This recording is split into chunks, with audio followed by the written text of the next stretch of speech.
Hear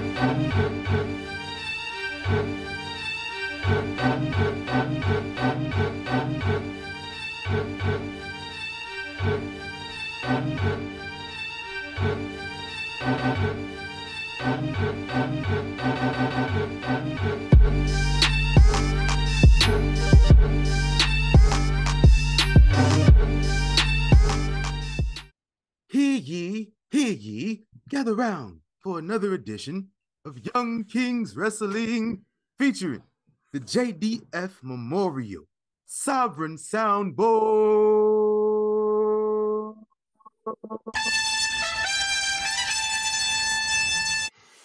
Technology, huh? Facts. As always, it got me all flustered with my intro.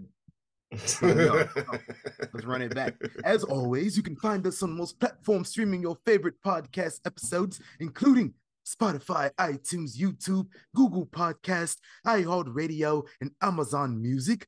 If you're listening on iTunes, leave us a review of the 5-star kind. Links to all the platforms and the merchandise are available at ykwrestling.com. Make sure you subscribe to us on YouTube as well. YouTube subscribers slowly but surely are increasing. It's crazy, right? Yeah. That you would get more followers and subscribers on YouTube when you post more consistently. Who would have fucking thought? That's a fact. Who would have thought? It's the algorithm. Yeah. Crazy how that works. It's like you know it. You just don't apply it, and then you be like, man, why ain't getting no followers? Don't post nothing. Right. When you post something, people be like, oh, let me check this out. Yeah, man. Quantity. Yeah, man. As always, I am the thespian TC Fontaine, joined by. This is the last, might be the last one of the year. I'm gonna go out with a bang because year end is gonna be a little bit mid. But for what could be the last of the year, it ain't gonna be mid. It's gonna be an exciting show. Rick. No. Like my new nickname next week went me a little bit. But this one I'm gonna go out with a bang because it is Rick Kennedy McMahon. You sure about that, bro? Yeah, fuck it. Why not? Why not? After this week, you sure about that one? Yeah. Okay. I mean, I not to be an omen, because yeah. I don't think. I'm just saying we be omens on here a lot. Like we literally titled an episode "Pink Slip," and then 2 of our favorite wrestlers have not been seen on TV ever since that episode. I'm just saying. Damn, that's bad. That's bad. More on that though. But welcome. We're gonna talk about it. Nuck if you Buckingham Palace. We are back again. Episode. What was last week? 171? Or is it 172? You can easily check that. It's Google. I want to say. We don't got to go to Google. It's literally in my phone right here. Like, yeah. Episode 172. All right. Yes. We do 172 episodes of a podcast. Consistency. And this is what I'm saying. Like, we started posting the episodes more, and we got listeners. And of course, if you post on YouTube more, like more compelling stuff on YouTube besides like, the podcast. But subscribe to our YouTube though. And thank you for joining us for another one. We back again. Yes, sir. Yet again. And we watch wrestling all week long. And so I've been at work, like at my job. I ain't been really, been taking calls, the past week or so. Mm-hmm. So when I'm not taking calls, you know what your boy do. I get to catch up on some podcasts. I get to listen to music. I'll be turning my desk. I'll check out that new Young Dolph. Y'all ain't heard that. Yeah. Oh shit. People drop albums after they die still. Thanks to Tupac. Somehow. Popularizing that. Mm-hmm. Tupac's still alive. Oh yeah. Listen. I know the Cuba theory is just easy, but come on. They told him, hey, take your ass to Cuba and never come back. He said, "Thug life." He said, "No more of that." Listen, until they can disprove that it's true, I'm gonna hold it down and say it's true. Right. It's big facts. But yeah, go check that out. A lot of new music yesterday. So it was fun. I was listening to music. I was watching movies. And so I didn't really watch a lot of wrestling. I was watching my Christmas movies. I was on Peacock about to watch some wrestling, and then I seen Morris Chestnut face on Peacock. And I'm like, why is Morris Chestnut on here? It's because Best Man and the Best Man Holiday are on Peacock. Yeah. And so I watched the Best Man Holiday because I remember I didn't see that yet. I always watched the first Best Man. Crazy movie. So I watched this. I remember the second one took place around Christmas, and I remember Morris Chestnut wife died. Yeah. And that's why like that one, the internet don't take shit seriously, and they turned it into a meme. That's the only reason I knew where that was from. So I went and watched I watched the Best Man Holiday. Good movie. But I did watch the Royal Rumble 1992. Ric Flair won the world title in the main event. I always forget though when I watch this Rumble that Terry was hating on Sid and ended up pulling Sid out of the ring, costing him the title. Yeah. And of course, if Terry, because Terry, he won the Rumble the 2 years before that. So Terry, in typical Terry fashion, he said, "If I ain't winning, I'm damn sure gonna take all the attention off of the winner and put it on myself." So him and Sid fighting in the ring after Rick wins the world title. This is the only time Ric Flair has ever won the title in the WWE. Yep. Literally the only time. And Terry got all the attention on himself as him and Sid just start getting into it, and they had to get held back by people in the ring. And Ric Flair had to cut his celebratory promo backstage with Mean Gene. Classic promo. But yeah, that boy Terry was on a power trip. Because you know what he did at Mania here in Vegas. For some reason, that's been the only Mania in Vegas. We've had like 4 opportunities in the last 4 years, but I digress. Elite level hating. Yeah, elite level hating. He did it in Vegas. Somehow was not advertised at all, and he won the title in the main event. Right. That boy used to be on some bullshit. Tough. Fresh off of getting his ass beat because somebody gave him the mean eye jammy. I will say he did come back in 2002 and was putting folks over a lot. So I'll give him that. 1 year out of however many years he was wrestling, actually want to do some jobs. Yeah, that Brock was something.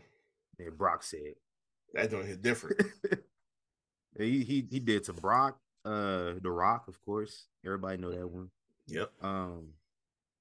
Did a couple other people, man. He put a couple folks over. Yeah, surprisingly. Not Triple H, but no. So it's give and take out here. And that's probably why we had to deal with Triple H all them years when we was a kid. When we was in like middle school, we had to deal with that shit. And him doing the same thing because he was like, I'll lose to Hogan. But later this year, I'm gonna need my ends. And later that year, that's a fact. I'll talk about that later. Yeah, when he got his back later that year. That's on my notes here. But okay, yeah. Oh, is that today? It was a few days ago. I don't remember the date. Shit, let's do it right now. This week in wrestling history, 1997, the Attitude Era was born. Vince did that little video promo.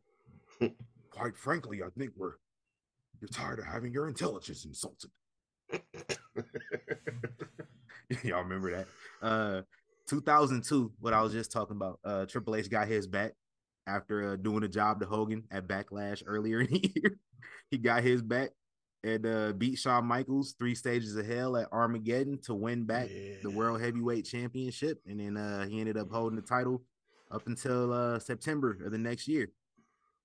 That's where I'm at on my watch. Well, not yet. I'm going SummerSlam 03. So we almost at the end. Yeah, so 3 stages of hell. If I remember correctly, it was like a street fight was the first one. Yep. Second, wait. Street fight. Yeah. Yeah, I think it was street fight was the first one. Second one was a ladder match. No, third.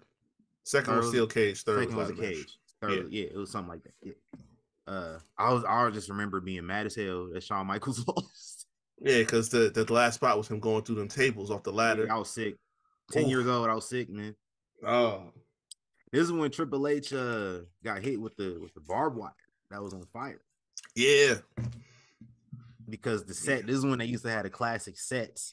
And so, like, right at the stage, it was just a fire pit the whole night. They don't do that no more. Because why we use real fire and have to maintain real fire for 4 hours when we can do CGI fire? It works exactly the same. Right. I mean, nobody's at risk of burning the building down either.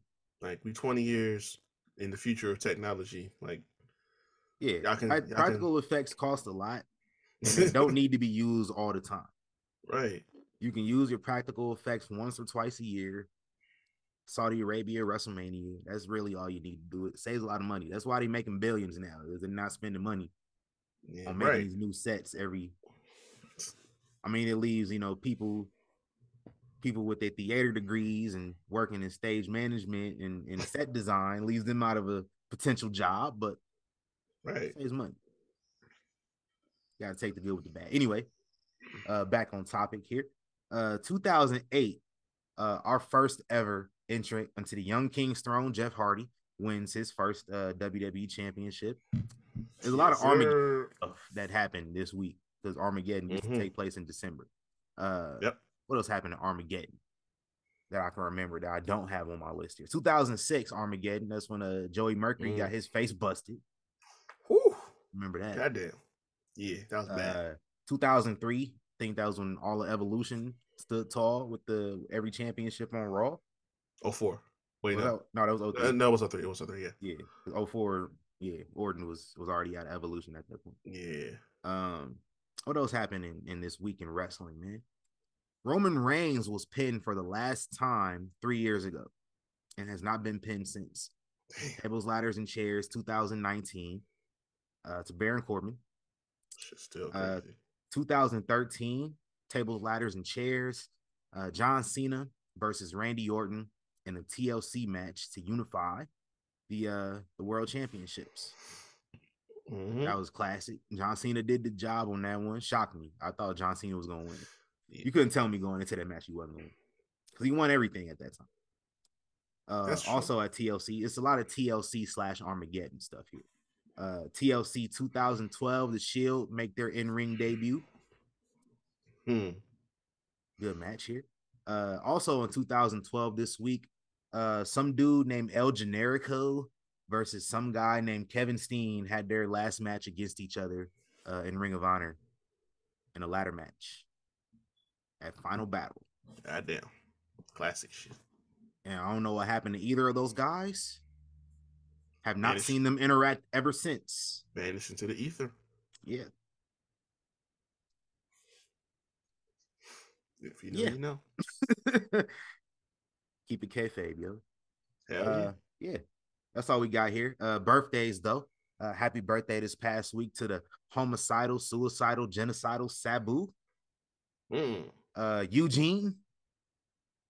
Can't do that gimmick. Never again. Cannot do that gimmick. Never again. Shouldn't have did it back then. It was bad enough then.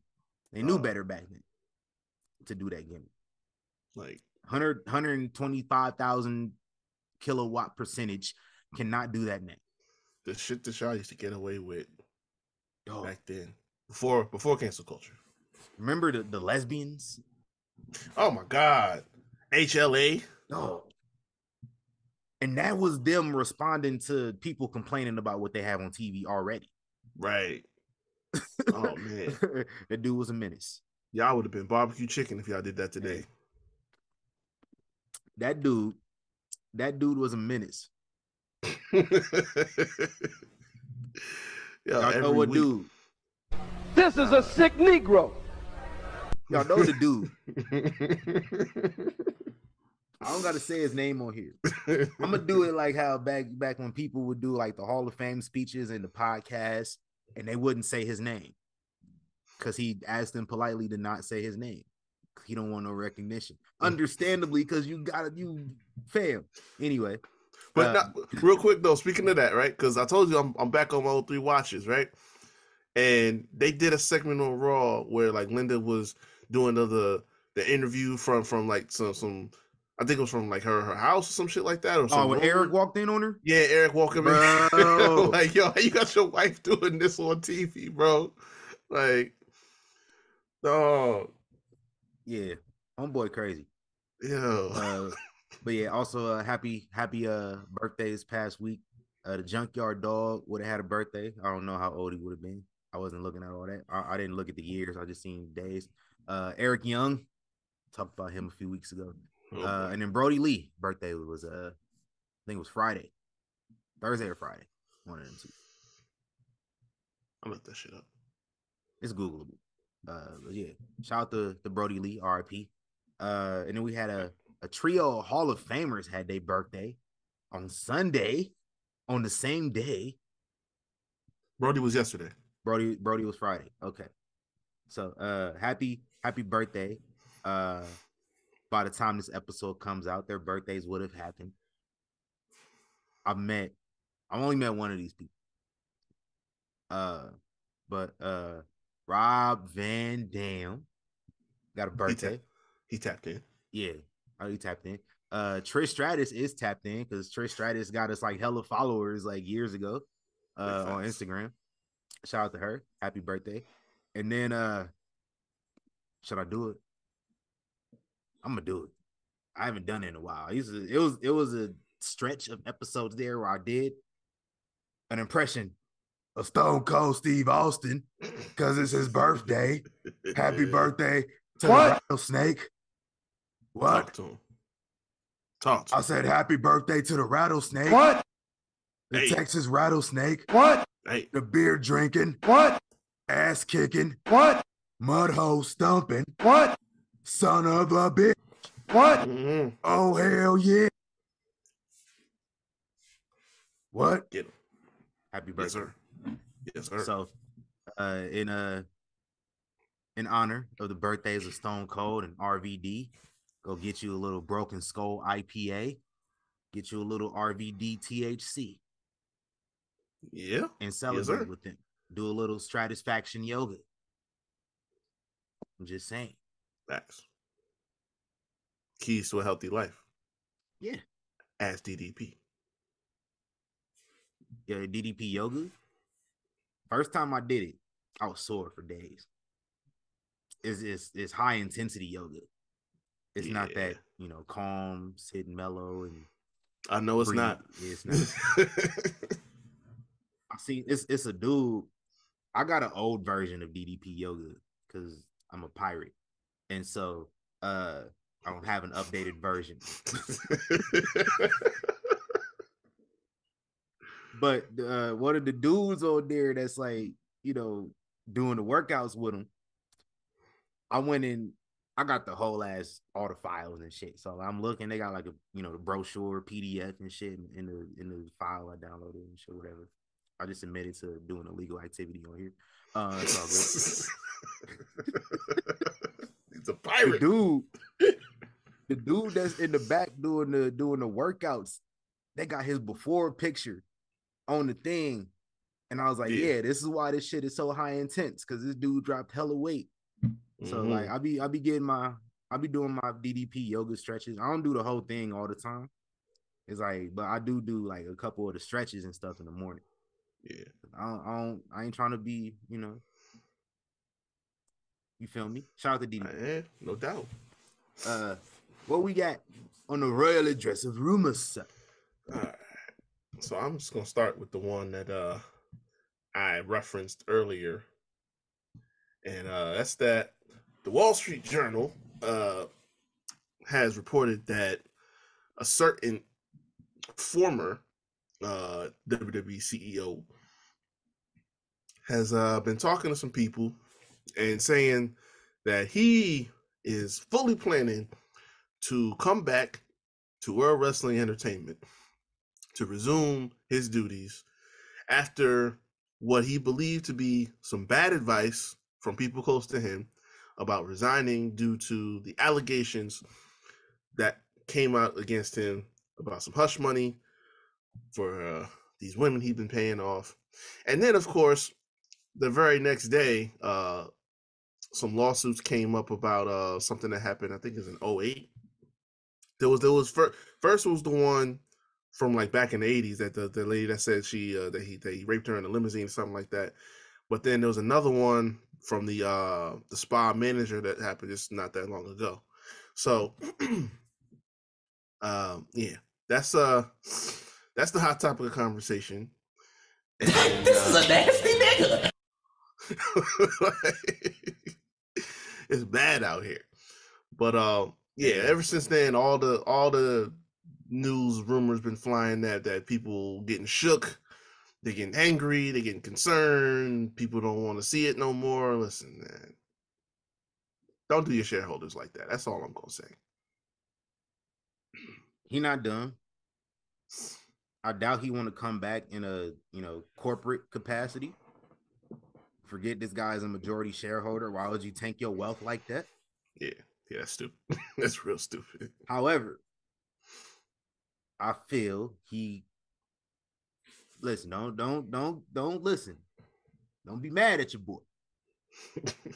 I think he could be of a tad bit of assistance in like a consultant role in creative. I'm just saying. It's a lot of stuff that we got Triple H taking over cold turkey, and it's a lot of stuff ain't been hidden really. And I think Vince can help bridge that gap a little bit better, especially as we get into Mania time. Triple H's first Mania, you don't want to have him doing that by himself. You want to have somebody that's been in that position before to try to ease that a little bit. Come back for like 5-6 months, fam, and help him ease a little bit better into this busy time of year. But after that, sit your old ass down. Be there for advice. Yeah. Maybe you can feel the need to travel to a show every now and again, but you don't got to be an integral part of everything as you once were. I feel less like is more. I feel like he's like kind of drops little tidbits in here, like I'm sure, like it's literally his son-in-law. I'm 100% sure, but like, I think like more of a hands-on, but not like completely hands-on, 110% like he used to be. But maybe dial it back like 30. I think it's fair. Like consultant, I can be okay with. Yeah. But that's it. Or even if you wanted to be Triple H's Bruce. Ain't a bad idea. Just remember, he the boss. Right, yeah. Bruce is still there, right? I think he is. I'm pretty sure. Yeah, I think he went nowhere. Oh, I don't know. Just saying, limit his power. Bring him back, but limit his power. And I think we would all be okay. This is Vince, though. I don't know how much you can limit that, man. Listen, if he can just understand, like, I'm not in this position anymore. You're gonna have to defer Triple H or defer to Stephanie. Like, if you had that mindset towards everything, somebody try to be like, because you got a couple people in the locker room that were like Vince people. Yeah. They're probably more comfortable with Vince about things than they are with, with Triple H. And they probably go to him and Vince to be like, go talk to Triple H. Do that. I will be fine with it. But if he coming back doing, full on, full throttle, I got a new nickname for it's not Durag Vince no more. Oh boy. What you got? It's Vincent Deshaun McMahon.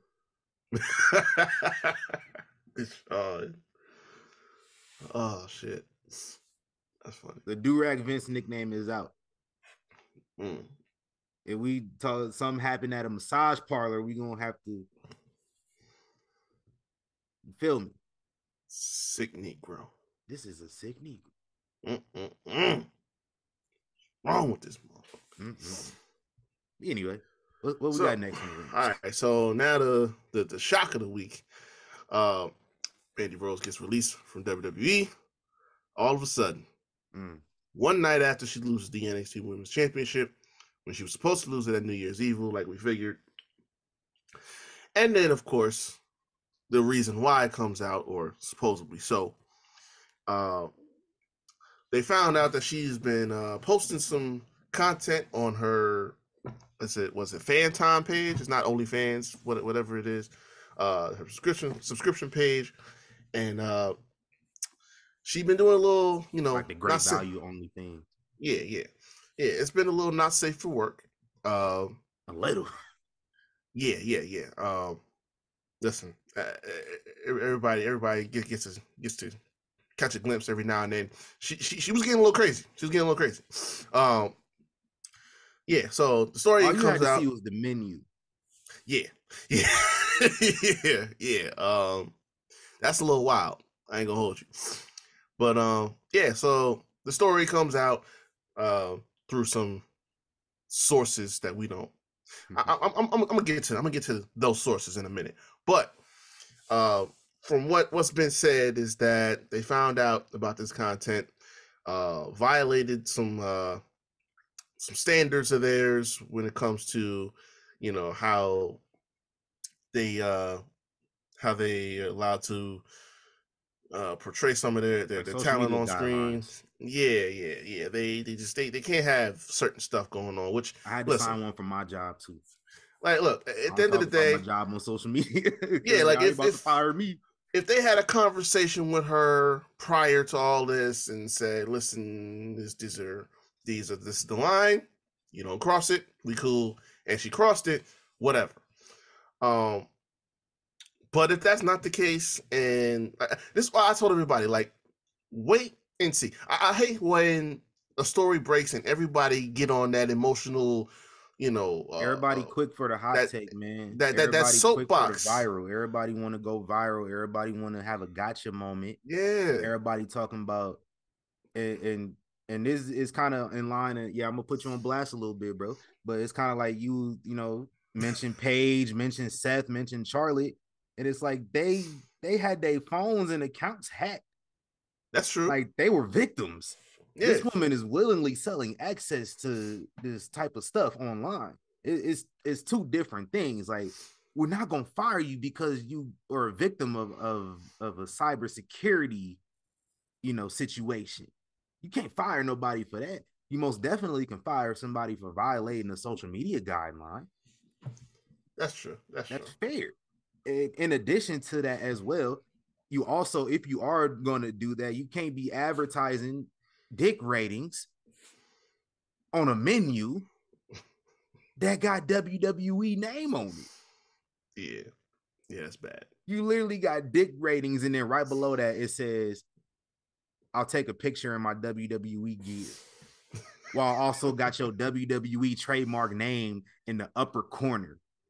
Yeah.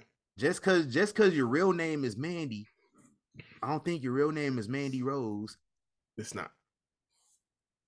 That's their name for you.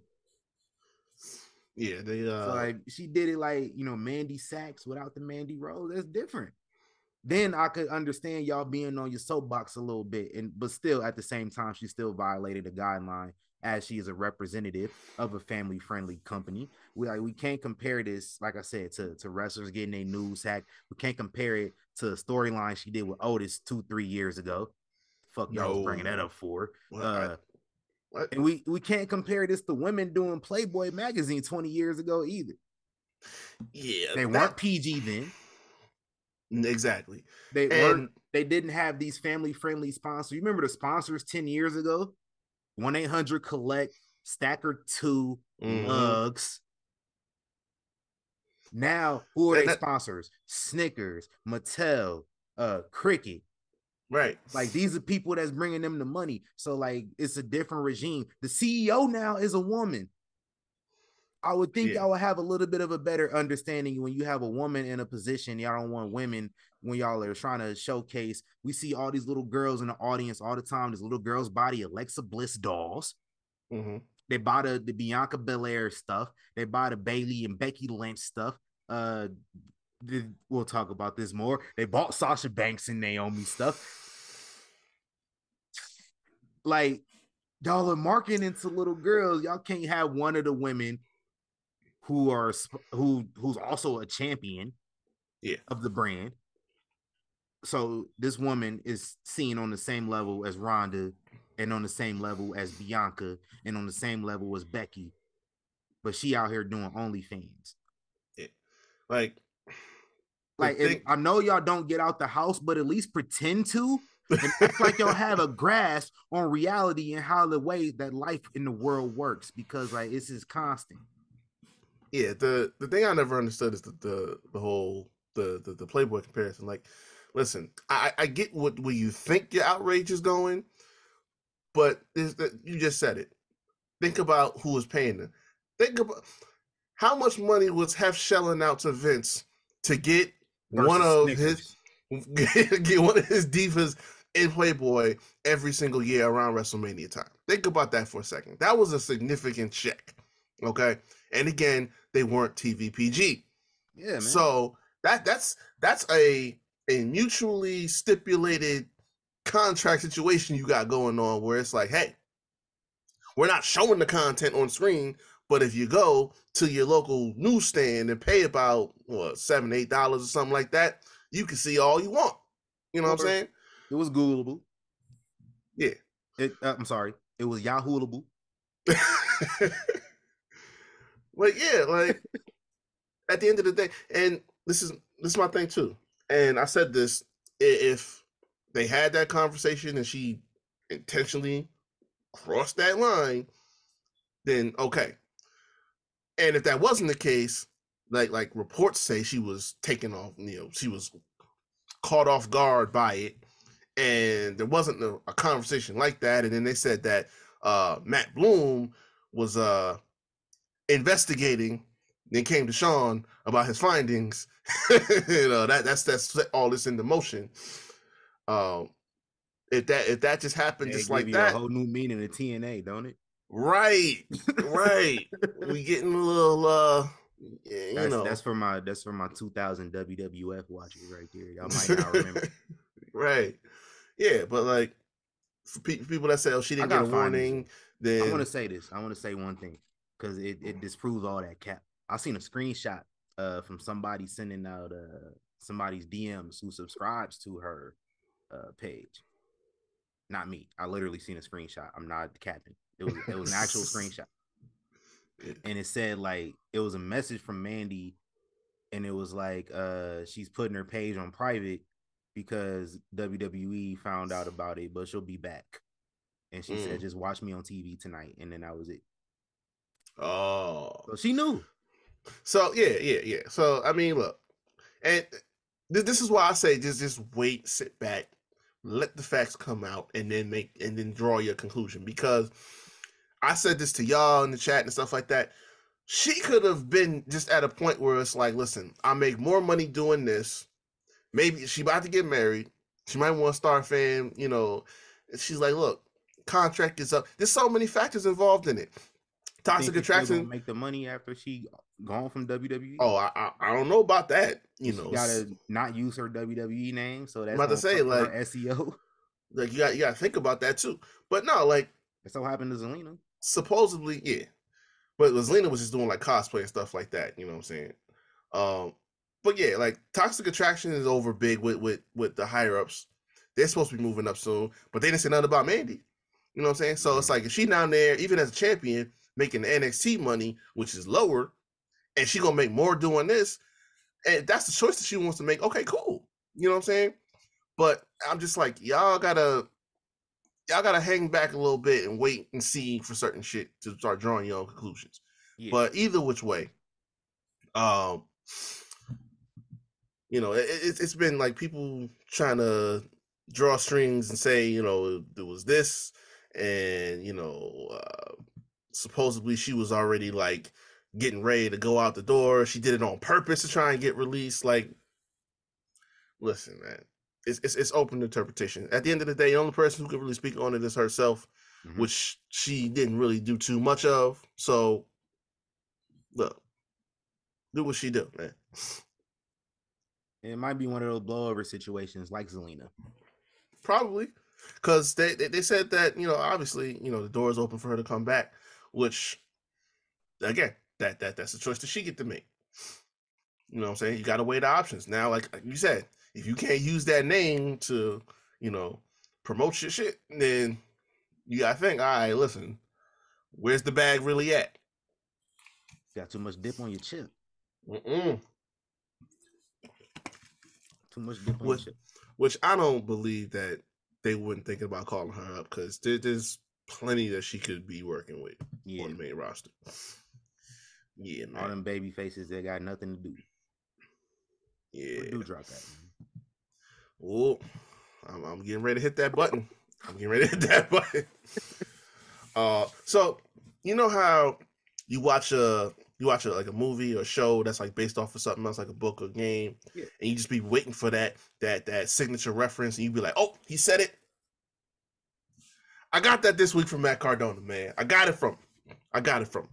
So we was doing the speculation for weeks because of the whole Chelsea Green thing, that maybe she might be coming back. So, just send that little text to your husband real quick, see what he doing.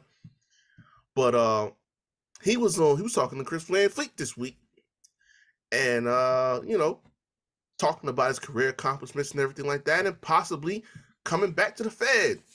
So he just came out and said it. He's like, listen, I'm gonna put it out there now. One goal he still has had for a long time was winning the WWE Championship. You know what I'm saying? He said, I'm not gonna lie. Go. Yeah. I'm not gonna lie. When he got released, his goal wasn't to get back to WWE. You know what I'm saying? He just wanted to, how is he gonna get noticed in the biggest way possible? You know what I'm saying? But he said, I'd be lying if I said I never want to wrestle in Madison Square Garden again or have a WrestleMania match. You know what I'm saying? Because at the end of the day, listen, y'all can cap all y'all want to, AEW, the Indies, stuff like that. He's saying it. He's the number one guy in Indies right now and says it. He's like, listen, we all know WWE is number one. Point blank, period. It's a corporation. It's not just a promotion. All right?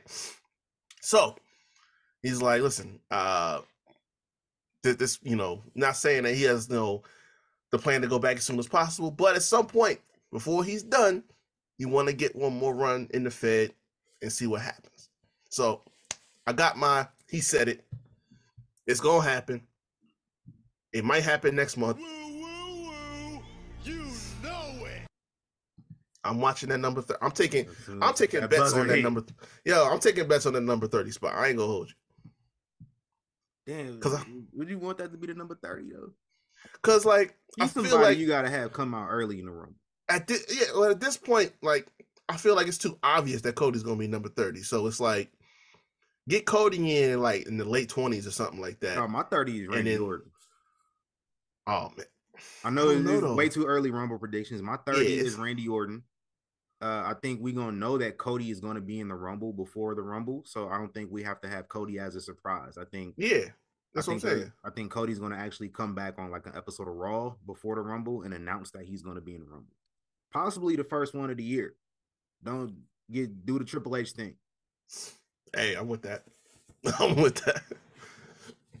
Yeah, either that or he could be like number 2. If they want to have him like really go crazy. I think he, because I'm looking at a lot of folks that like made comebacks in the Rumble, and a lot of times they'll be anywhere from like 3 to like 15. So anywhere in the first half, honestly. I think he's the first half of the Rumble guy, and then second half of the Rumble, that's when the heavy hitters start coming out. You get the Drew Max and all those folks. Yeah, so give me Zack Ryder number 5 in the Royal Rumble. I'm calling it. Randy Orton number 30, and then Cody gonna announce that he gonna be in the Rumble before then he'll be like number 23. I don't know though, because like that back situation sounded like serious. So I don't know, man. It might be too soon. And Randy can come out and do a couple RKOs if the back feeling good, and then go back home. The RKOs why he in the situation in the first place. Shit. Or he don't gotta hit an RKO. We can play the storyline. Be like, have him be transparent and honest. Say, y'all got a lot of back problems. I don't know if I'll ever be the same again. And they say, oh, he can't hit the RKO no more. He weak. And then he hit that RKO one day and pop everybody. First RKO we've seen in months. How about it? Cut the check, Steph. Yeah. You hear me over here throwing these ideas out? Listen, we always support women in position. Victoria in the Hall of Fame podcast. Listen, hashtag first episode of the new year. I'm starting the hashtag Victoria for Hall of Fame every single day until I see it. And if it don't happen this year, I'm gonna keep it going the whole year. Big shit. I'm telling y'all right now. I'm dropping that nugget to y'all before we even get there. I'm just saying. One time I tweeted at Steph and at the WWE PR, I said I want to see Snoop Dogg in the Hall of Fame, and then Snoop Dogg was in the Hall of Fame the next year. I'm just saying they be tapped in. Yeah. This is straight before up. Young Kings Wrestling. Straight up. Which I forgot, by the way, during my happy birthdays. Happy birthday to us. 4 years since we officially became a thing. Podcast was like a year later, but like the whole brand, happy birthday to us. Shout out. Slick. Yeah. I would think somebody else would be here for that birthday, but Listen, I forgot it myself, so I'm not gonna hold it. That's cool. That's cool. The only time I remember is when I see TLC 2018 was today. And that was the day that we created the page. We're gonna take some bets as to if we get any appearances in 2023.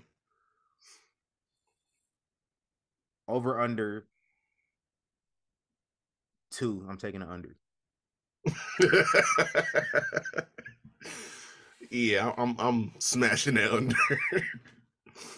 Like bracket season is like the best possibility. Yeah, and that's if you're paying attention. Right. Anyway, we got any more rumors? A little bit. So this is Googleable, but this might be the first instance we ever get of a WWE contracted superstar competing at New Japan. Cause Carl.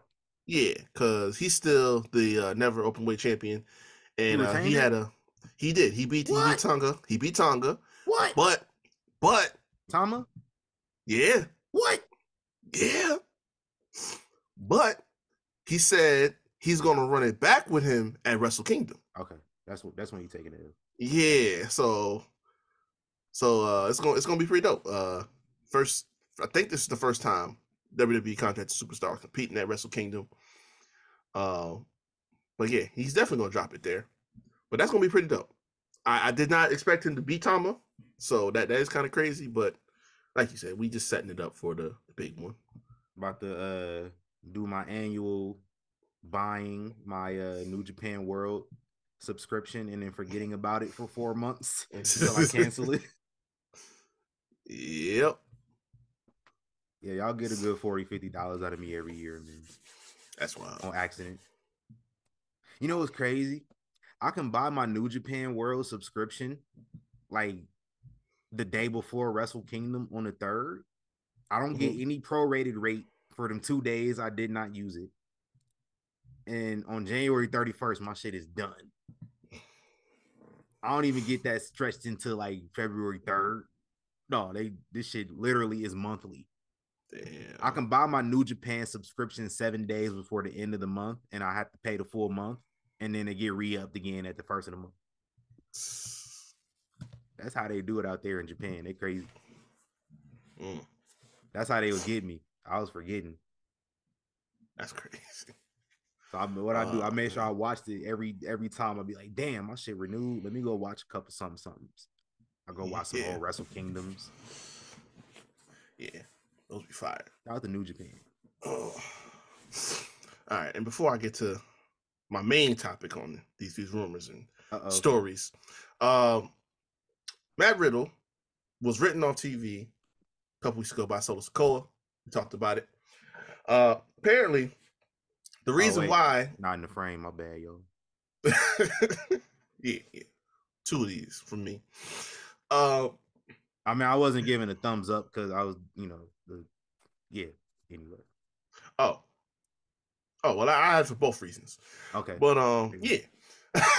So apparently the reason why he got taken Vegas out like wrestling that. On Vegas wrestling crime is crazy. Hey man, listen. Solo had to do two jobs apparently because the reason why Matt was taken off TV, Matt Riddle, is because he apparently failed a drug test and is set to be going to rehab. They made sure to note that the company is no longer testing for weed. So they haven't been for a while either. Yeah. I think we talked about that on here too. Yeah. So if you popping for a drug test now, that's is so. I mean, the one that we all assume just because it's him. However, it could be something else. Like y'all remember Roman got suspended for a failed drug test a few years back. Yeah. And that's Roman. So could be some pads. I'm gonna say they didn't say nothing about rehab with Roman. that's the only thing that's different. Yeah. But I mean, who said rehab though? What was it from? One of them dirts. One of them dirty boys. Well, not. They sensationalize a lot of stuff. So like, I'm about to say they're not the typical ones. I mean, we know that he had a violation over the summer when Vince was still there, and then that's why they had to kill that match at SummerSlam. But so they had to kill the match at SummerSlam, but they still let him be on the show. Well, that's why they only had the little segment because like they advertised if somebody something. failed a drug test, they take them off of TV completely. Yeah, and then publicly announce it. Yeah, like they had it advertised they were going to be there, so they did something. But that's why like Seth just beat the shit out of him and kept pushing. Fuck that. I refuse. That's a poor excuse. That is a poor excuse. Oh, we advertise it. We got to do something. Hello. Hey. Year before, what happened? Listen. I'm about to get to it. Cause that's yeah, but they said it's probably gonna be a 30-day run, and they should get him back in 6 weeks because conveniently in time for the Rumble. Yeah. That's why I be thinking should be the timing just be too perfect on things sometimes, and that's why I be calling cap on a lot of stuff. Yeah. So I mean, look, not saying it don't surprise me if that's the reason, but I'm just saying. Yeah. Then there was another rumor aside from that it was about his divorce, but I don't touch on where that rumor came from. Calling me a bad father, bro. I gotta leave before Christmas. Oh, time with my kids, dude. All right, bro. All right, now let me stretch out real quick because this one got me hot. So I need to. I'm gonna give you the cue. So I need to say this. I don't do this. I never do this, and I will never do it again. I need to make a PSA. I need to make a PSA. Disclaimer before we went on. Yeah. I need to enjoy this. I need to make a PSA. I had to check to see we were still recording. I got to catch this. Yeah. I need to make a PSA right now because obviously there's been high speculation that a certain individual is no longer with the company.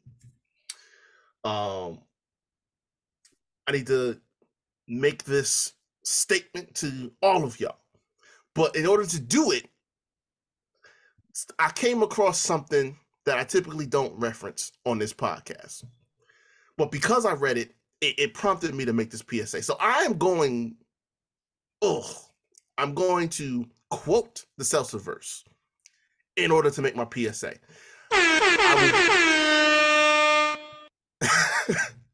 I will let y'all know that the story that I'm about to read, I believe to be cap. So I'm not validating the story, but I'm just going to use it to make my PSA. We have a segment to do, man. Yeah. Y'all will follow me. You're going to see what I'm talking about. So, obviously, person in question is Sasha Banks. So, the rumors raking around is that she's done. She is scheduled to be at Wrestle Kingdom coming up soon.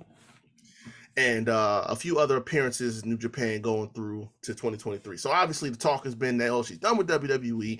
She could be in New Japan. She could be in AEW, whatever. Now, where the Seltzerverse comes into this is because they obviously were one of the first people to talk about it because they love preying on WWE's downfall. There's some haters and there's some fucking fake people. But they made this quote this week that I happened to come across in some scrolling. And again, this is cap, and I believe it to be cap. But just in case, on outside chance it isn't, I'm going to make a PSA. But let me read this quote to you first. So, Alka-Seltzer, King Alka-Seltzer of the Seltzerverse, Tuna milk. mentioned that Sasha had reached a deal over the summer where they've agreed to release her as a free agent instead of freezing her deal, but she couldn't do anything wrestling until the start of 2023. So in the fall, they had talk about her potentially returning. So they were supposed to be close on the deal, but the money was, far apart. That was last time I even glanced at it. Now, ready for this one? This is gonna piss you off. This is why I think this is cap. Because they said that because Sasha wanted the kind of money that Becky Lynch and Charlotte has. She wanted a contract on par with them. They said they have decided not to offer that kind of money to her because, and I'm quoting, they have stated that internally, Sasha Banks isn't seen as someone who would be on top at the next 5 years.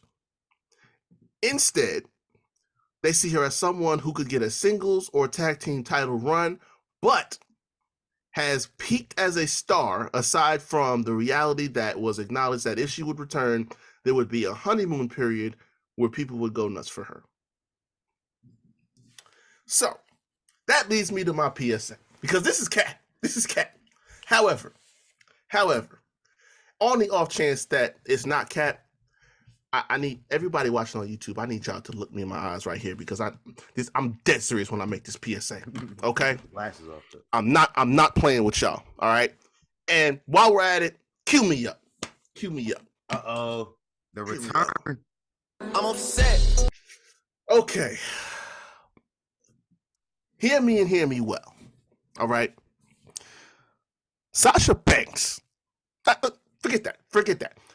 Mercedes Vernado, I'm going government on here. Yeah. Is a generational star. Not just a talent, a star. We done been on this show already. Talking about type of charisma and confidence, man. We done been here talking about in the last 2 years that hasn't shown you the value of this woman. Not just in the ring. Remember that. But if you have not seen the value of what she brings in the last 2 years, then you just have not been paying attention, period. But this woman is a generational star. And the tour that she's been on with her homie Trinity by her side hasn't taught you that. Like I said, you have not been tapped in. So, if anybody in the creative department, if anyone in the higher ups back there, again, because I dismiss these stories as cat, like I said, because it's on the Seltzerverse, and the Seltzerverse is not canon. But on the off chance, a lot of projection. I ain't gonna cat. It is. It gotta be. Because we all know King Seltzer and his thoughts on Sasha. So that's what I'm saying on that.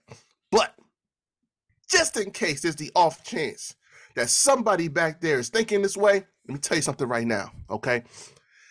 I done gave the death knell to Almost Exclusively White multiple times on this show. If y'all got any of that in your mind, there will be no peace for the Fed on this podcast. I'm telling y'all right now, I'm going to be on your ass every week. Y'all will be on Peasant Watch every week of 2023. If any shred of this turns out to be true, I promise y'all that right here and now. Y'all, if she asked for that money, listen, we have both on this show come to the consensus that when it comes to contract negotiations and money, you give this woman whatever she wants. Because if Disney can cut her a check, if ESPN, ESPN is Disney, if they will cut her a check, anybody will. And y'all ain't gonna outspend Disney. So at the end of the day, listen, we're Becky Lynch, Charlotte, top two women who commanded money in WWE. Where are their careers if not for Sasha Banks? Without Sasha Banks' involvement, where are their careers at? Don't worry, I'll wait. So at the end of the day, when it comes to money, I don't give a damn if 5 years is the max. Cut the check. Because that's where she needs to be. So y'all cut the bullshit. If it's a money issue, you cut the check and get that woman back where she needs to be when she's ready to and make it happen. So I'm just making that PSA just in case y'all are thinking on doing some bullshit, okay? I will once again reference the fact that the Seltzer-verse is not canon. So I dismissed this story as cap. But because I saw it, it prompted me to just let y'all know, don't act stupid. Pay that woman her money. Bang, bang, bang, bang. Talk to him. Talk to him. Talk to him. Got me so fucked up. Now listen, that's called motherfucking bars, nigga. You know nothing about that. Got me so fucked up when I read that. Talk Crazy. to him. Crazy. Sound like a lot of projection. You niggas don't think she a star on that level. No, I highly doubt. Now, this might have been, the feelings of a previous regime. Right. Might have been true. Right. This current one, Stephanie, Triple H. I don't think so. The person that cultivated the star that she is today. Yeah. Come on, son. Like, let's be real. I gotta call Cap too. Hey. This is doo-doo, baby. I said, ah! Like, come on, son. This is why the Seltzer-verse is not canon. This is exactly why, right here. It's like we don't do this cap stuff. But I do know that there'd be some people back there that be on their bullshit. I don't think that they would be getting in Triple H's ear like that.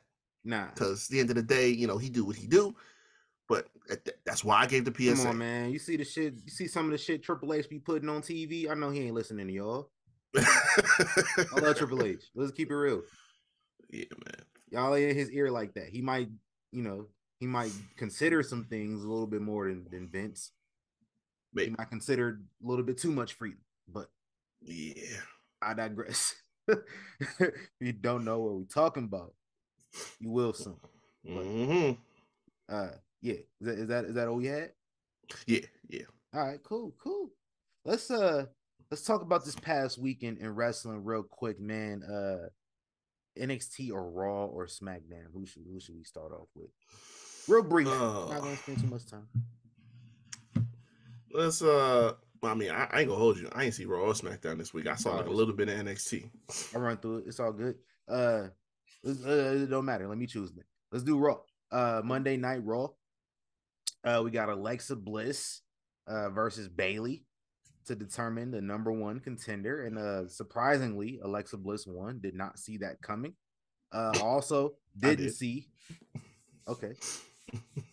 Since you know everything, you got your damn degree. They've been BSing with Bayley for the last since she's been back. Since she's been back, she gotta get dubbed soon. Till you do right by Bayley, y'all got to. Y'all got to do. Y'all know the rest of the quote. Yeah, exactly. I seen the color purple. Mm-hmm. If you ain't seen The Color Purple, where you been at? Come on, son. I saw the play on Broadway. That was beautiful. Oh yeah. When Fantasia was doing it. You seen the one with Fantasia? Mm-hmm. Okay. Wasn't Danielle Brooks in that show too? I think she was. I think like afterwards she was. Yeah. She replaced somebody. Yeah. That was. I was gonna submit to play Mister. Oh man. Then I seen some of the names on there. I was like, yeah, they ain't about to cast me. Yeah, man. Shout out to Color Purple. Yeah. I'm about to see what a Color Purple at. I ain't seen that in years, man. Yeah. I got a funny story because this is how Black people just don't be serious about shit. My grandma was a pre-kindergarten teacher. Mm-hmm. So all her grandchildren were in her class, including me. So my grandma was like teaching us about colors and shit. And then we get to talking about The Color Purple. My grandma was like, "Oh, it's a movie called The Color Purple." I was like, "Man, grandma, these kids ain't seen that damn movie. Only reason we 4 years old. We don't know about that." Oh man, that's crazy. Funny story. Anyway, Alexa Bliss going to face Bianca Belair, and Bianca, that's her girl. Like, we've been teaming up the past 2-3 months. Like, cool. Like, I face you, I respect you. Yeah. Bianca got in that ring, gave her a hug. Alexa Bliss put her in that Sister Abigail position. Seen the little fiend shit flash on the Titantron. That was her cue. Talking about cues. So that was her cue to. Yep. And you see how fast everything just be. Like, that's why they get paid how much they get paid.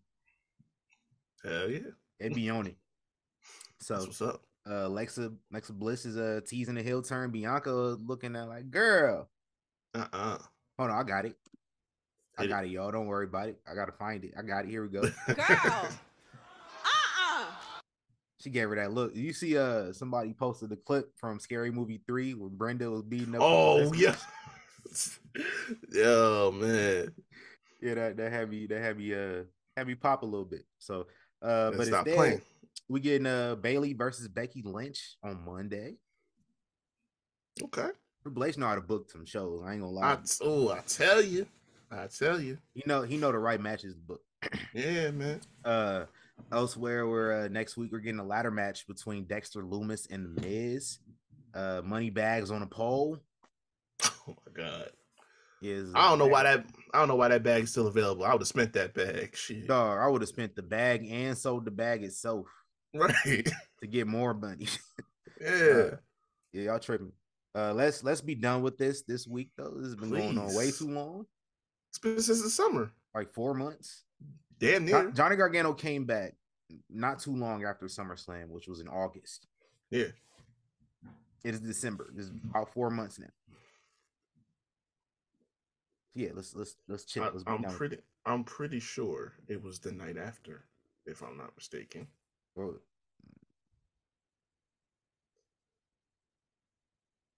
It was in Canada, right? I don't think it was the night after. No, it was September. But even still, that's like 3 months. 3 months spot on. Like, yeah. Wrap it up. Yeah. Wrap it up. Hey. Wrap that gavel up, B. Hey. Listen. Yo, the sign is real simple, B. It says wrap it up. Wrap that shit up, B. But yeah, Miz said fuck them kids again. Cause Dexter Lumis took some of that money in the bag and bought a whole merch stand and then took all the merchandise and handed it out to the crowds. And then the Miz came and took his money back. And then here come Adam Pearce ass hating again. Oh, I got something for Adam Pearce ass. Oh. I got something for Adam Pearce ass. I'm not even gonna wait. Elsewhere, main event. Seth Rollins versus Bobby Lashley. And this I don't know if Bobby taking some time off or what's going on. Bobby Lashley lost clean to Seth Rollins, which threw me off. And then afterwards, they getting into it again. He accidentally laid out a referee. Yeah. Bobby Lashley did. Mm-hmm. And so Adam Pearce said, it's going to be some repercussions if next time he has an accident, and there were repercussions. And Adam Pearce is trying to get in Bobby Lashley's face. Bobby Lashley basically said, fuck off. Get the fuck out of my face. And then Adam Pearce was, being real emotional like he always is and fired my dude. Bobby Lashley got fired. And that was the cliffhanger on Raw. It ended like immediately after that. He said, you know what, Lashley, you're fired. And one of them you're fired don't hit like they used to. But see, for real. But he had all the smoke for Bobby Lashley doing something that was accidental, but it took him weeks. It took him weeks to step up to Ronda Rousey. But see, that's why, because I heard about that to the black man. Yeah. But you can't step up to the quarter black woman? You don't find that suspicious? You don't find that suspicious? Dog, I heard about that, and I ain't gonna hold you. If the Sasha thing wasn't my rant, it was gonna be this. Cause I had that smoke for Adam too. I was like, nah, bro, ain't no way. Ain't no way you went straight to firing when Roman was bitching you out for like 3 months deep into his first stint as the tribal chief. Bro, Fox airs on free TV. If you did not know, if the WWE, WWE sometimes they'll say shit on Raw. Yeah. Because they can. Like, they got advertisers. The advertisers would prefer for them to not say shit. We talked about the advertisers. They got family-friendly advertisers. Yeah. They would prefer for them to not say it. But if they say it one time every few months, they probably don't be tripping about it. Yeah. It helps sell whatever they got to sell. However, the reason they don't say shit all the time is because they got advertisers. But they could, if they did not have those advertisers, they could theoretically say whatever they wanted to. Right. It's cable. It's paid television. SmackDown is not paid television. It is free. It's over the airwaves, digital, or used to, be an antenna for us old folks. Hey. But it's free. Therefore, free television. Fox, the Super Bowl comes on Fox every 3-4 years. Yeah. It's in rotation. Yeah, Super Bowl's in rotation between CBS, NBC, and Fox. The 3 channels where NFL games air every single week. Mm-hmm. Those 3 channels are free channels. Those 3 channels, along with CW, I think, is another one. ABC is another one. Yeah. Those channels are governed by the FCC. The FCC is the one. That's why on SmackDown sometimes it'll be a few weeks ago. I forget what happened. It was a few weeks ago. It was a 25-second. Excuse me, goddamn. It was a 25-second censor delay on SmackDown because this shit airs over free TV. They weren't going to take the risk and getting fined by the FCC. Hell no. FCC fines are ridiculous. Yeah. I say all that to say, Adam Pearce allowed Roman Reigns to call him a pussy over FCC airwaves and nothing happened. Right.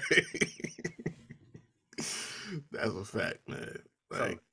Roman, Ronda, everybody was bitching you out for the last 2 years, but you had the quickness to say you're fired. You're fired. It was on to USA? The black man. That's crazy. He did backtrack, but on Sonya Deville, he ain't do nothing either. Oh man, Sonya Deville was a subordinate.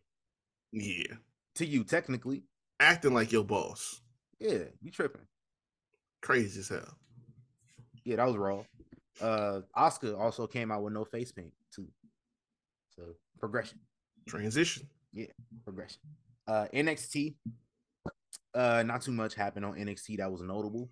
The New Day accepted a challenge from former NXT UK Tag Team Champions Josh Briggs and Brooks Jensen. Pretty Deadly was over there hating as they recited the Pledge of Allegiance. Or was it the national anthem? I don't remember. It was Pledge of Allegiance, yeah. Okay. And then Raquel Gonzalez. What? Roxanne Perez. Sheesh. I promise I'm not racist. That was some racist shit. If somebody did that with black people, I would call them racist. I promise I did not mean to do that. I literally wrote Raquel in my notes on accident, and that's why I said it. I was just reading my Damn. notes. Damn. Forgive me. I had Raquel in my notes because I was going to talk about Raquel getting jumped by Ronda and Shayna again. Like, nobody gives a fuck. So I meant to take it out, but I still disregard me, bro. Like, players fuck up. It happens. Yeah. It's gonna be right. Roxanne Perez won the NXT championship a few days after winning the Iron Survivor. We already talked about that. Mandy Rose is gone. They planned on Mandy Rose being gone, so therefore her historic title reign had to end somehow. And Roxanne Perez cashed in her opportunity and won. And Booker T was crying. Oh yeah, big tears. Understandable tears. Yeah, went from hating to being proud. So shout out to Booker T. No, Booker T went from being proud of Raquel to hating on New Day to being proud of Raquel again. Because he was hating on New Day earlier in the night too. But anyway, is this the greatest rookie year in NXT history? The NXT history, it probably is. Honestly, maybe WWE history, low key. Probably. I mean, I don't think Brock won the world title this fast into the first year. It took Brock like 4 months. Yeah, kind of did. Shit. From like what was it? April was just after Mania 18. Yeah. The night after Mania. Yeah, and then 4. Yeah, which was March actually. So yeah, 5 months for Brock. Yeah. I don't know. It's on there. It's up there. It's on par.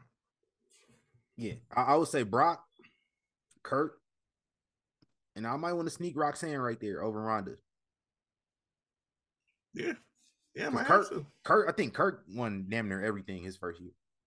Yeah, they was not playing about. But like Roxanne won a lot of shit her first year too. She won the tag titles. She won the breakout tournament. Yep. And then she won the Iron Survivor, and now this. Yeah. So it's up there. She went crazy. Shout out to her. And she only 21, by the way. Yeah. Fresh 21. Like she just turned 21 a month ago. She's younger than 9/11. Yeah, like that. That's another big one because I think Brock was 25 when he did all that. Yeah. Crazy. 21. Crazy. She might be women's champion on Maine by this time next year. Oh yeah. Yeah, no, she don't have long before you can't she gets up. You can't listen. Baby faces like that don't fall in your lap easily. Yeah. Like even I'm coming around on Roxanne. I wasn't really feeling it, but I think it was like because you just tried the core thing, and I wasn't feeling it with her. I was not feeling the baby face thing with her. Heel, much better. So like better. When you have those white meat baby faces, they take a while with me. Yeah, because sometimes they just err on that side of corniness. That's why a lot of people my age didn't like John Cena back then. Who were my age back then. Those motherfuckers are 50 now and they love AEW. Message. Speaking of John Cena, let's talk about SmackDown because your boy John Cena is coming back. They already told you he was coming back on December 30th on SmackDown. We just didn't know what he was going to be doing. Yeah. So find out Roman Reigns came to the arena. He's like, give me Pierce. So he called Adam Pierce bitch ass in there. And he said, hey, me and Sammy versus Kevin Owens and a partner of his choosing in 2 weeks. He said, let's do it in 2 weeks. Because he was trying to make it for the Rumble. And Roman was like, nigga, I ain't trying to work the Rumble. What the fuck? Fuck out of here. Like, I've been champ for 2 years. Like, I've been champ for 2 years. I tell you when I'm a wrestle. Right. Like, I'm wrestling in 2 weeks. So we get out there. We had the whole thing with Sammy. They had Sammy. He came up with the lined up beard. He got the man bun. He was going crazy. My dude got he had the suit on. He had the suit on with the honorary Uso shirt up under it. Oh nah, he was clean, boy. He was clean. I want to fire that up. We didn't know what Roman was gonna do. And Jey Uso was saying, Jey Uso was like, man, he gonna make Sammy a made man. Now you know where my mind went. Oh shit! Watch a lot of Goodfellas. Yes, sir. That's where my mind went. But then Roman asked for the match, and I'm like, okay, he might not be on that time right now. right now. He's gonna be on that time. I was gonna say we got about a month because Elimination Chamber is in It's Montreal. Quebec? Montreal, yeah. Sammy's So hometown. yeah, and I saw what the main event is supposedly for that show. No spoilers. I'm not gonna drop it, but just suffice to say we got about a month. Yeah. However, so yeah, that's where my mind went. It's not gonna happen. I will say is always was going to happen, like outside of kayfabe wise. Like, yeah, in kayfabe, it was always gonna happen. This is my theory. My theory is that Roman just playing these mind games. He was always gonna kick Sammy the fuck out, but he just, just bringing him along. Yeah, use him for all he worth. Yeah, why not? Milk it dry. Yeah. So he came out there and he said, I was gonna make Sammy, full blown oos.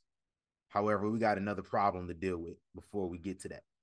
It's Kevin Owens' problem. So Sami Zayn accidentally slipped up and called Kevin Owens his friend. He said, "Oh wait, he was my friend. He was my friend. He was trying to cop his pleas." Before he could finish copping his pleas, on the Titantron is a guy we haven't seen in months, and before months, we hadn't seen him in about a year since John Cena. It was John Cena. Since Roman Reigns ran his ass off at SummerSlam, we ain't seen him. Damn. So my boy John Cena, shout out to y'all. Yeah. Oh, he got the towel. Let's go. Yeah. I got this as the Money in the Bank. I had to get it. Oh, bet. I had to get it. John Cena said, I got a text from Kevin Owens, and Kevin Owens told me, "Yo, John, I found out that since you debuted in 2002, when TC and Rick were 10 years old, you have had a match in WWE every year since. And this year, you haven't had a match yet. Damn. Time's running out. How would you like to be my partner before the end of the year so we can keep that streak going?" And John Cena cut a crazy promo. I was like 15 years old again, grinning. I was smiling ear to ear, man. John Cena was my dog. He's still my dog. And, I got happy that I get to see John Cena wrestle again. That's lit. We did see him for the 20th, what was it? Last month, his 20th anniversary in July. July, yeah. But that was just slow, cutting the promo, letting us know. Doing an appearance. I'll be back at some point, Yeah. The little wink. I would like to say, John Cena, y'all can, now that I know that this is a thing, I didn't notice that it was a streak that he's wrestled every year. Y'all got to do right by me and have John Cena wrestle until it hits 30 years. As long as he can do it physically. And don't got to be nothing crazy. Just give me, y'all owe that from me from my childhood. People from Hulk Hogan's childhood got to watch him wrestle all them years. Yeah. Why I can't from my goat. I'm just saying. That's what I'm saying. I'm just saying. Like, so let it get 30. We had to watch. If y'all can guarantee me a John Cena match every year for the next 10 years, I'll be happy. Y'all don't got to do nothing else. Like, we was watching. We watched more Hogan than we needed to. I mean, like, from the 80s, and if you was watching TNA into 2011, like, right. That was completely unnecessary. So, and that dude's back is an accordion. So, the matches wasn't good. John Cena can still put on a good match. He can. Absolutely. So, yeah, I'm ready for that. Roman asked for this match, too, and he was smiling. He was like, he was smiling because he's like, yeah, I can test Sammy's loyalty some more. Elsewhere, we had a WWE made a tweet. They posted a video. They said, we were just tagged in this from this account on TikTok. And it's a video of LA Knight tied up, held hostage in some dark ass, dank, stanky looking room. And there's Uncle Howdy is like torturing this man. Yeah. So LA Knight pulled up to the arena. It was like, yo, fuck all this. Like, man, I need to see you, fam. Like, what's good? And Bray Wyatt came out there like, nah, cuz it wasn't me. And then Uncle Howdy ass pulled up. He was like, I'll pull up in person too. I'm at the arena too. What's good? He said, yo, this definitely concerns me a little bit, but I'll keep that thing too. You will get clapped. Let them know. Yeah. So LA Knight did like Res Pops on Friday. Mm-hmm. You want some of this too, old man? No. Huh? Oh yeah, speaking of that, perfect segue real quick. Reds Pops on Friday was played by Ronaldo Ray. He was host of Comic View back in the day. I remember Comic View on BET. Oh yeah. Coming at you 6 nights a week to laugh on. Ronaldo Ray. Shout out to him. OG comedian. Only black people know about him. Guarantee you that. Only black people. He's black famous. But he was in Friday and he a legend. So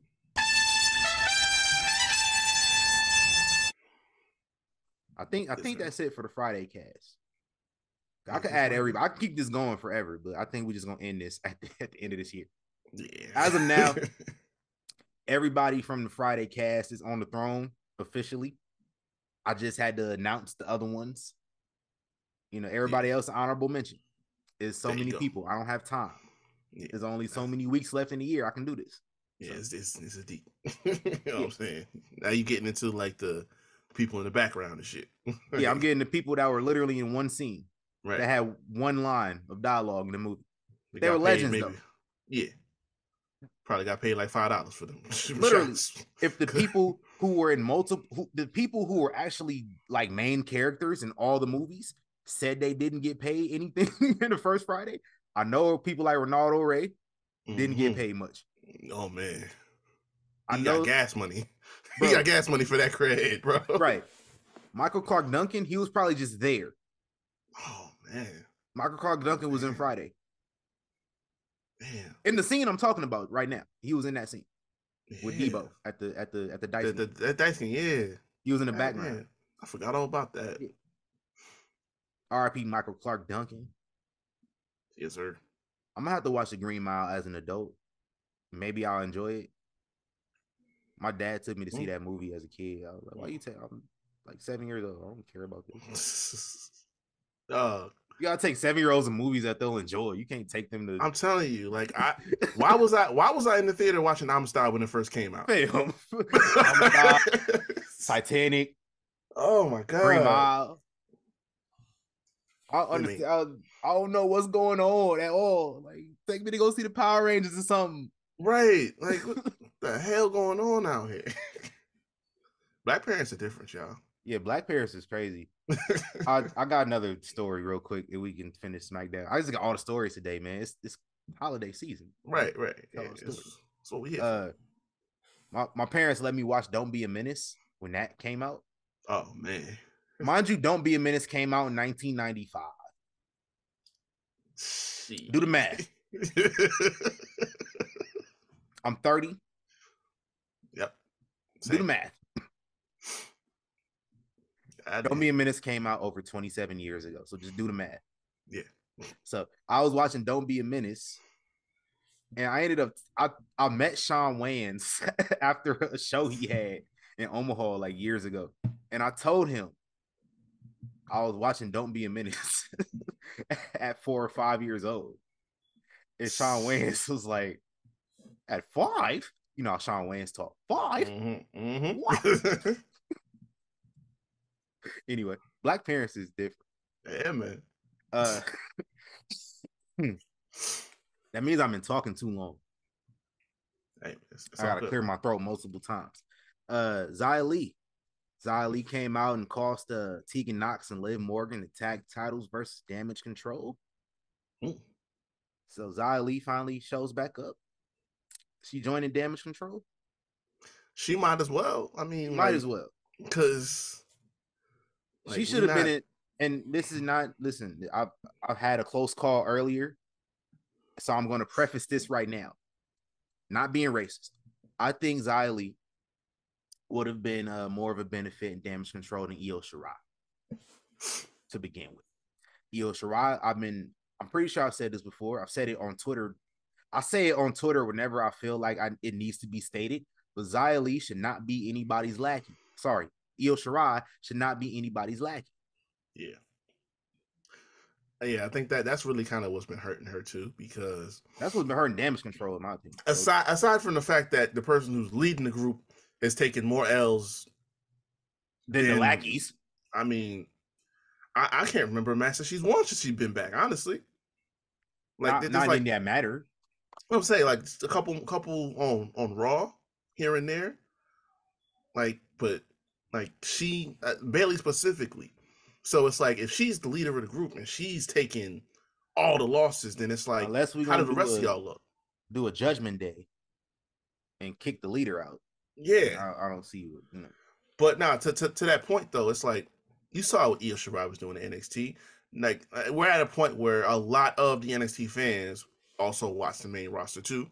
So it's not like her presentation would have needed to change much. She could have still been herself and just integrated in. Like that would not have been a problem at all. You maximized it by bringing her back with Dakota Kai and Bayley, but you didn't have to do that. You know what I'm saying? So I agree with that. Like she didn't need to do that because it's bringing her stock down, and I don't like it. Because I was one for saying that, you know what, maybe you bring her in as as part of a tag team for people who don't know her, so that she can eventually break off and do her own thing. But again, not to be that person, but I mean, if y'all was gonna do that, Asuka was right there. That's true too. So it's like, the way this has been going and with it's Damage not Control, because like, we got to put all the Japanese women together. No, not necessarily. No. It's more so the fact that the audience loves Asuka, and I think she can have the same effect with Io Shirai that she had with Kairi. And they have history already, so yeah, it's that simple. It writes itself. Come on now. But yeah, Xylee possibly joining Damage Control. We'll see about that. And we had a triple threat tag team match to determine the number one contenders for the Usos. Viking Raiders versus Legado del Fantasma. Chicago let me down. I thought they were going to finally be the crowd to do the Legado chants, and they did not do it. Damn shame. But Hit Row was also in that match too. And Hit Row won, surprisingly. But not before. Not before Top Dollar. And listen, I respect Top Dollar. I love Top Dollar. Yeah. I love AJ Francis. Used to play for the Patriots, man. Love the guy. Cool people. Yeah. Listen. Even Roy Jones was forced to lean back. Yeah. I don't know what you was doing, fan. You probably saw it already. If y'all didn't see it, y'all under a rock. I'm pretty sure y'all saw it already. This man tried to do a tope con hilo over the top rope. Mind you, he's like 320 something pounds, and he's 6'6". Yeah. Did not clear the top rope at all. Fam. Could have ended horribly. Flips over the top rope, lands on his feet, and act like he killed shit. Nah, fam. Nah, bro. Nah, fam. They laughing at you, nigga. Listen. Ooh, whoever dared you to do that, please catch them outside later. Cause what producer asked you to do that? I need to know. What producer approved you doing that? Like Bruce be wilding, but he don't. Nah, Bruce would have said, like, "Nah, fam, sit your ass down. I'm not letting you do that." Right. It wasn't Bruce. Nah, I don't think it was Mike either. Nah, no, you can't do that shit. Goddamn, you're 300 pounds. Not gonna let you do that shit, man. You go out there and kill yourself. Oh shit! I know he ain't let him do that. Let me find out. It was somebody young out there, man. Jason Jordan. I hope Jason Jordan was backstage pissed. Jason Jordan, the boss. Y'all didn't know Jason Jordan, the boss of all the producers. I know he saw that shit. I gave somebody a lashing. We'll never know about it because everything stays internal as it should. And just real quick, the fact alone makes Kurt Angle a better wrestling father. In when did this happen? 2017. Yeah. So 5 years. 5 years. Kurt Angle's a better wrestling father than Rey Mysterio has been his entire life in kayfabe. Just want to throw that out. In kayfabe. Yeah. But we got the Usos versus Hit Row for the tag titles on Friday, next Friday. listen, had that report this week about Triple H cooling off on some people who returned over the summer. Yep. And I think everybody immediately looked at Hit Row. And yeah, top dollar doing that. It didn't do him no favors, fam. For that report. That was y'all was calling for. I seen some people calling for him to get fired for botching. It's crazy. Y'all don't have that energy on Wednesday nights and Friday nights. Oh man, after SmackDown, insane. Which is y'all listen. I'm sorry. Gotta call a spade a spade. Y'all can't call for one guy to get fired because he made fun of the Young Bucks a year ago for botching. When people on the Young Bucks themselves botch all the time. Oh my God! Like, listen. That's the only reason y'all want him to get fired, because he made fun of the Young Bucks.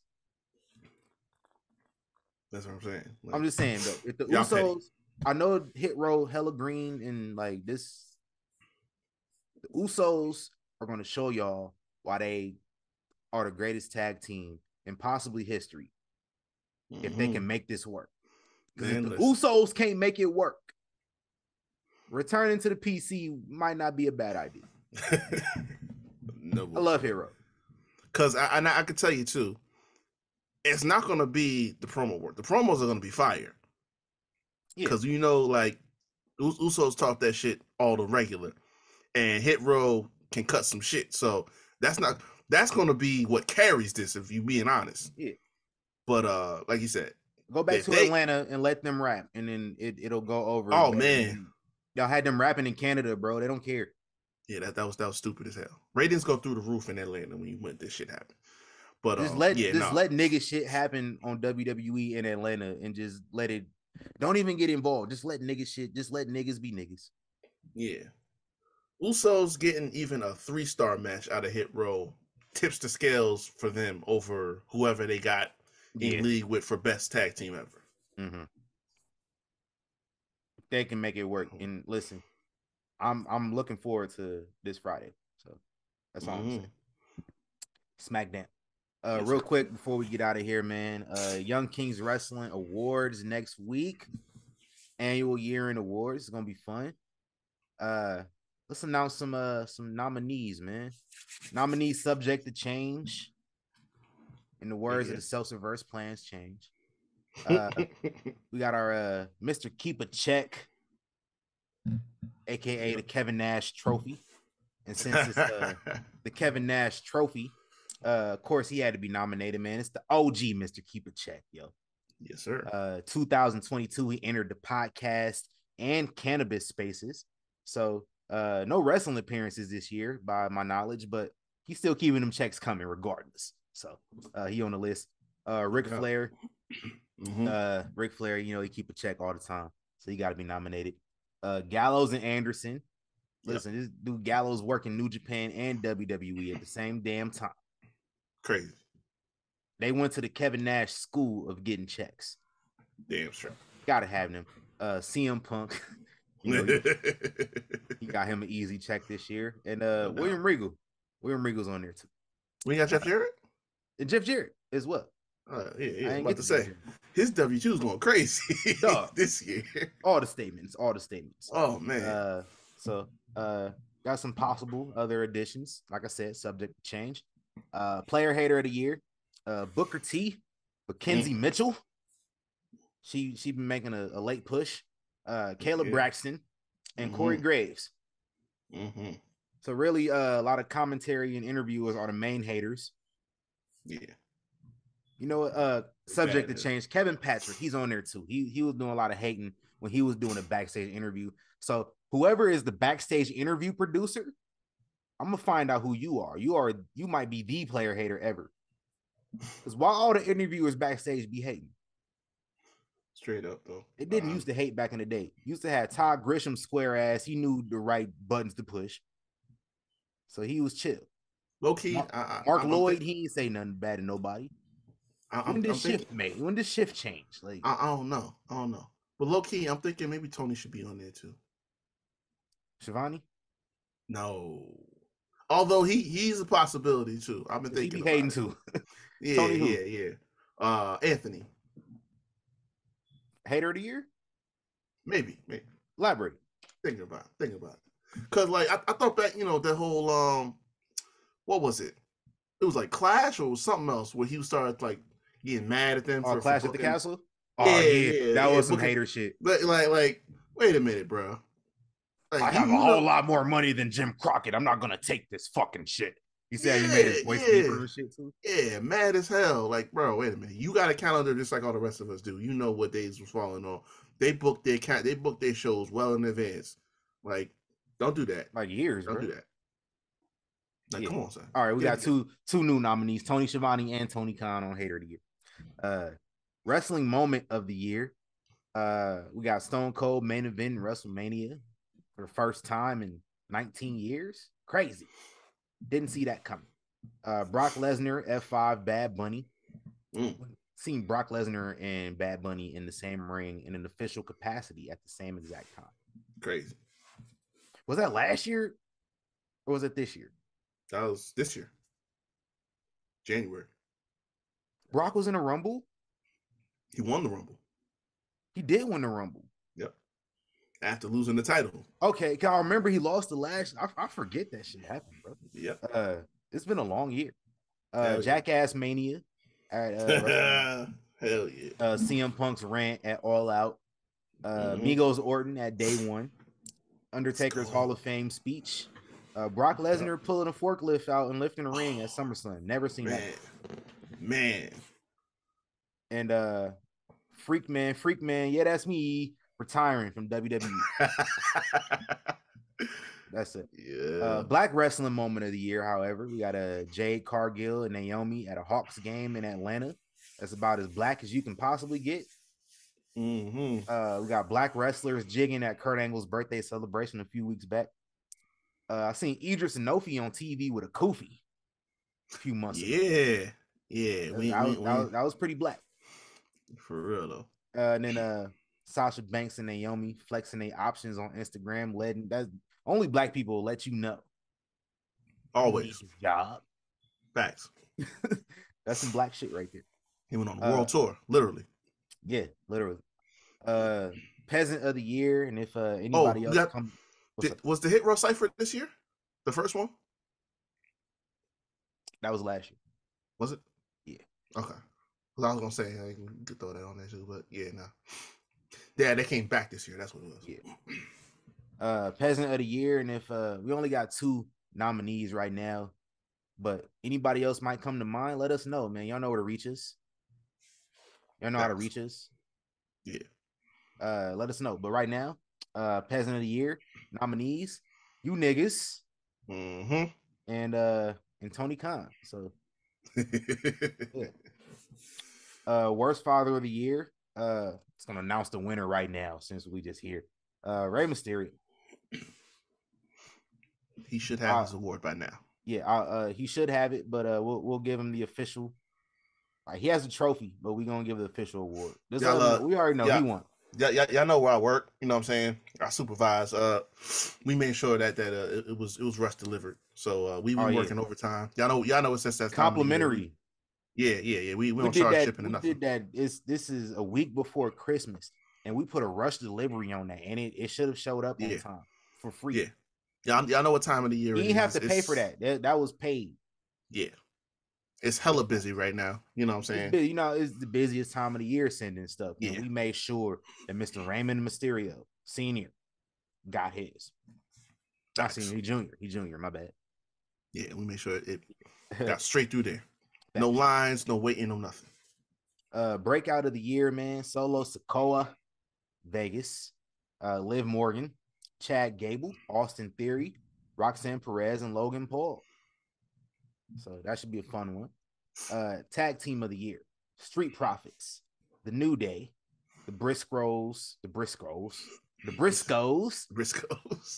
Creed Brothers, Pretty Deadly, FTR, the Usos, Toxic Attraction, and Damage Control. Pretty deep. I don't even know if I'd add them on there if they hadn't won that tag title.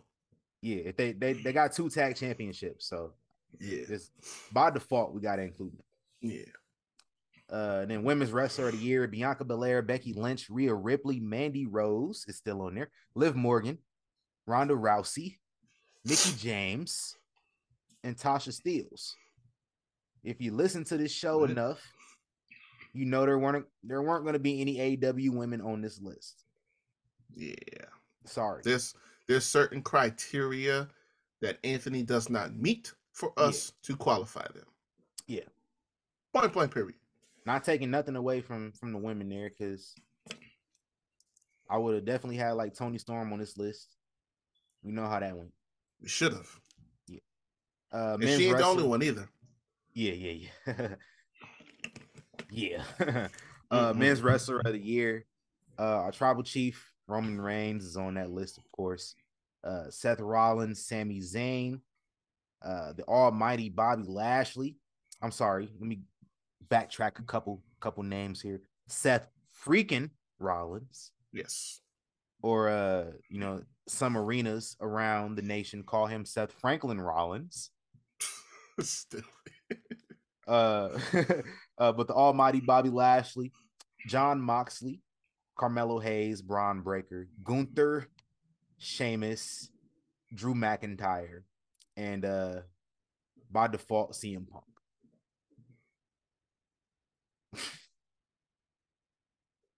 Can we swap for MJF? No, because MJF has wrestled 5 matches this year. I know. I'm just saying, and he was off TV for 3 months in the middle of the year, so I can't. Oh man! All right, maybe next year, depending on how this reign goes. But then our match of the year, some reason not my notes, so let me go ahead pull it up on my alternate notes. Sorry, folks, I wasn't ready. Shout out to MJF too. While we was on the subject, I seen a picture of him getting chased by Bryan Danielson after his match with Ricky Starks on Wednesday. Oh man, comedy. Shout out to the photographer of that picture. It might be our cover art for this week.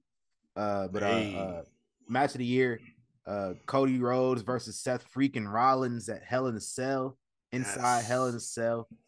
Brock Lesnar, Roman Reigns, last man standing at SummerSlam. Santos Escobar versus Ricochet, World Cup Finals. Sheamus versus Gunther for the Intercontinental Championship at Clash of the Castle. The Usos versus RK Bro to unify the Tag Team Championships on SmackDown. We had a Bianca Belair versus Bayley in a ladder match at Extreme Rules. The Usos versus New Day at Money in the Bank. At SmackDown. A few weeks ago. The Usos versus Street Profits at Money in the Bank. Probably one of my favorite matches I've ever seen live in person. Bianca Belair versus Becky Lynch at WrestleMania. The men's War Games match at Survivor Series. I'll forget the event. Sorry, so my bad. Forget the event. But Damage Control versus Bianca Belair, Asuka, and Alexa Bliss. I think that was Clash. I think so. Okay, I couldn't remember if it was Clash or Crown Jewel. And then Roman Reigns versus Logan Paul. Got to put that on there. That was a banger. I'm sorry if that offends anybody. That Logan Paul is nominated for 2 awards on our show. Goddamn. If it offends you, sorry, not sorry.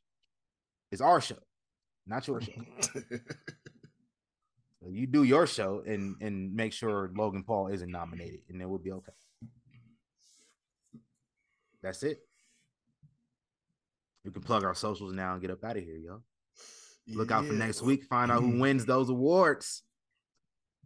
Nomination subject to change. So if you had a prediction, I ain't gonna hold you. When we put on best match, I hate to do it, but might have to put MJF CM Punk on there. Revolution. It wasn't a bad match. Yeah, might have to put it on there. But so whenever MJF does wrestle, his matches are good. He just doesn't wrestle enough to be wrestler of the year. Yeah. So facts. Social plugging time. All right. Y'all can find me at Recapper24 on Instagram and on Twitter. Also, go check out the Havoc Hour.